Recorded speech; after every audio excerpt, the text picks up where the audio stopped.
brought to you by Vega, a product by Sensodyne and Vimal. We are Zubaki. બનાસકાંઠાના પાલનપુરના કોટ વિસ્તારમાં કોલેરાએ લીધો છે વધુ એકનો ભોગ।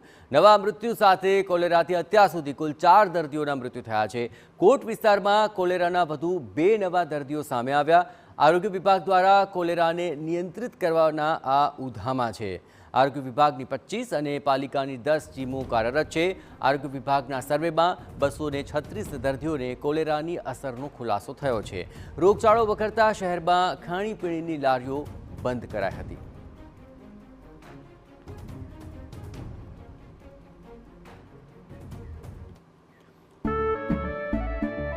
કેસરિયાથી મન જોગી થયું રે, દિલ ઝૂમે જુઓ મત મસ્ત થયું રે, કેસરિયાથી મન જોગી થયું રે। હર પળ મનાવો કેસરી તહેવાર વિમલ, બોલો જુબાન કેસરી।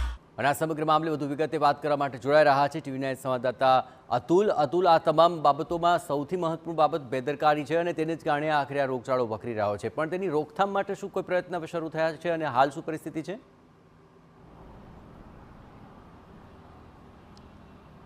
જી, પાલનપુરના કોટ વિસ્તારમાં જો કોલેરાની વાત કરવામાં આવે તો જે કોટ વિસ્તારમાં છે કોલેરાનો રોગચાળો ફેલાયો છે। છેલ્લા 13 દિવસથી આ પરિસ્થિતિ છે।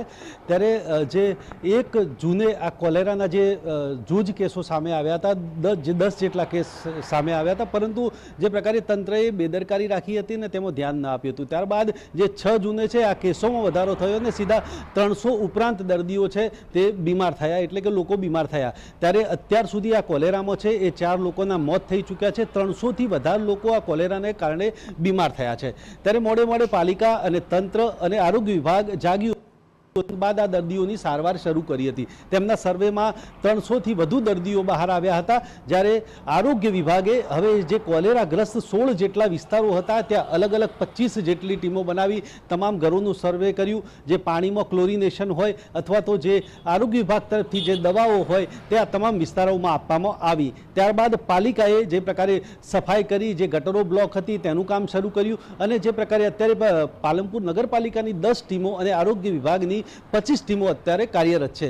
જો કે નવા 2 કેસ સામે આવે છે। ગત રાત્રે જ એક કોલેરાથી એક મહિલાનું મોત થયું છે, પરંતુ જે પ્રકારે પહેલા જે કોલેરા આવ્યો ત્યારે આરોગ્ય વિભાગ અને પાલિકાનું માનવું હતું કે પાણીજન્ય રોગ છે, દૂષિત પાણીથી ફેલાયો છે। ત્યારબાદ 4 દિવસ બાદ એક ફરી બીજા નિષ્કર્ષ પર આવ્યા કે જે ખાણીપીણીની લારીઓ છે, ખાણીપીણીથી આ કોલેરા ફેલાયો હોય તેવું માનવું છે।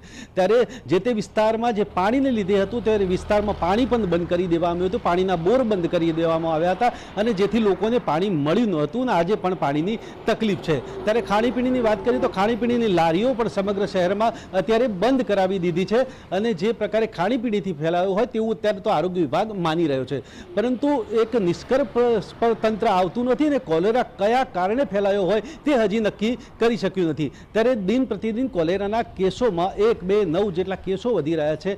4 મોત પણ થઈ ચૂક્યા છે, પરંતુ તંત્ર હજુ સુધી મૂળ જડ સુધી પહોંચી શક્યું નથી અને જે લોકો છે તેમને સારવાર આપી અને જે ઠીક કરી શક્યું નથી। ત્યારે ચોક્કસ બેદરકારી કહી શકાય કે 13 દિવસ સુધી જો આ કોલેરા અને રોગચાળાને નાથવામાં તંત્ર નિષ્ફળ રહ્યું હોય અથવા તો તેના મૂળ સુધી ન પહોંચી શક્યું હોય ત્યારે સ્પષ્ટપણે ચોક્કસ આ તંત્રની બેદરકારી સાબિત થાય છે અને જેના પરથી કોલેરા રોગચાળાએ જે ભરડો લીધો હોવાનું મનાય છે। આભાર અતુલ। તમામ ગતિવિધિઓ પર આપ નજર રાખતા રહેજો। તો હવે કોલેરા ક્યાં સુધીમાં નિયંત્રિત થઈ જાય છે તે વાત અત્યંત મહત્વપૂર્ણ બની રહેશે। Brought to you by Vega, a product by Sensodyne and Vimal. We are Zubaki.